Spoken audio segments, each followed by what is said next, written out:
Hey there, this is Bedros Killian with MyFitBodyBootCamp.com, and today I want to talk to you about the top 3 questions I get from fitness professionals who want to start a fitness boot camp. Now, the number 1 question I get is, do I want to start my boot camp indoors or outdoors? Now, on the surface, you would think that there's a better value to you starting your fitness boot camps outdoors because there's no rent, there's probably no utilities overhead, and you could grow your boot camps as big as you want.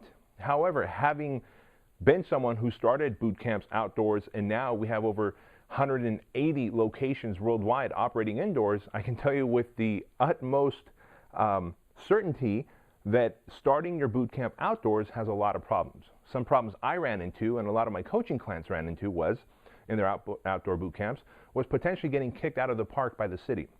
When local municipalities change their rules and regulations, you can get kicked out. You've got, of course, weather stuff, right? If it rains, if it snows, if it's too cold, if it's dark in the morning, you're going to have a problem attracting clients to a cold, snowy, wet, dirty, dark park. And so you're instantly going to kill yourself in your business when it comes to getting clients in the mornings. Now, with a standalone location or a sublease location, you can still reduce the cost of your overhead and make it really effective. And here's what I mean. You can go into a karate center, a gymnastic center, a cheer center, and offer to pay them rent in their off hours, meaning all these locations typically start doing their business around 10:30, 11:30, 12 noon, and later, which means from 5 o'clock in the morning till about 10, 10:30, their location is closed, and they'll gladly take $200, $300, $400, $500, $600 a month from you so that you can run your boot camps in there. And you can easily get 40, 50, even 60 to 100 clients into your morning boot camps, conveniently making you well over $100,000 a year. Now, there is still a drawback to a sublease. In other words, when you're under someone else's roof, because I've seen this happen. Once the sublease location figures out that, hey, they can actually make more money if they ran a boot camp in there, they might want to kick you out, and of course, now you're stuck without a place to run your boot camps. So ultimately, the safest bet is for you to transition from a sublease to a standalone. Now, here's how you can make that really cost effective for yourself. Whenever you go into a sublease location, the very first thing you're going to do is you're going to give yourself a mental timeline. You're going to say, within 4 to 6 months, I'll be out of here and into my own business.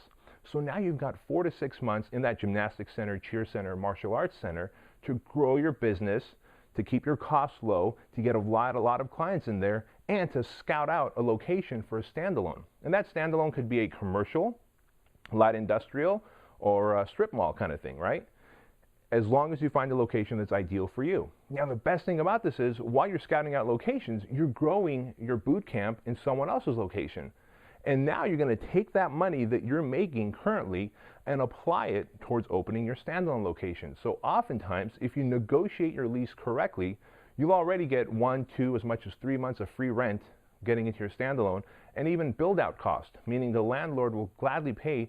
We've seen $5,000, $10,000, even $15,000 in build-out costs, and they'll take care of that for you, because right now is the time when there's a giant surplus of locations.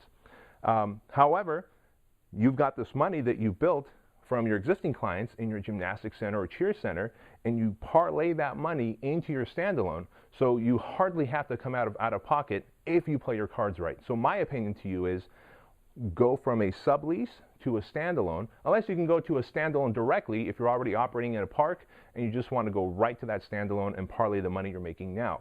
Now, the next question I get is, hey, should I run 4-week boot camps and then take 2 weeks off, and then 4 weeks on, 2 weeks off, or should I run a continuous boot camp? Now, we've actually tested this, and I tested it in my own personal boot camp years ago, and what we found was, when you do 4 weeks on, 2 weeks off, that 2-week period, that 2-week hiatus, typically creates a high attrition rate, which means if you have 40 people in your boot camp, 4 weeks go by, and then all of a sudden you take 2 weeks off, and 2 weeks later you restart, you're probably going to get maybe half to a third to a half of the people coming back, which is obviously not favorable, right? Which means you have to keep marketing to get clients. But when you run a continuous boot camp, now you're in a position where people are paying you month after month, just like a personal training program, right? Just like a gym membership, and they're going to get continuous results. They don't have that 2 weeks to get used to a bad lifestyle. They don't have that 2 weeks to take a hiatus and then having to restart. Now you're probably wondering, well then when do my clients start? When do new clients start? It should just be open enrollment. Somebody signs up, the next day they come in there and they're working out. You might give them some foundational stuff to do the first week. You might tell them to go at half speed and half intensity so that they're not so extremely sore, and and then they come to the conclusion that boot camp's not right for me. But other than that, you can start people right there on the spot, and that's the great thing about it. Now, and also by doing that, it forces you to have auto debit in place, or EFT, electronic fund transfer. And when you do this, now you have reliable, secure, consistent income, right? And whether you're using PayPal, One Shopping Cart, MindBody Online, ShapeNet, Member Solutions, it doesn't much matter.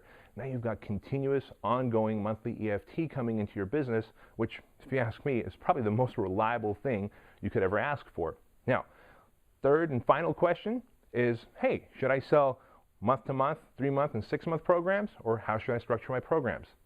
We've tested this out too, and we found two things that work really well.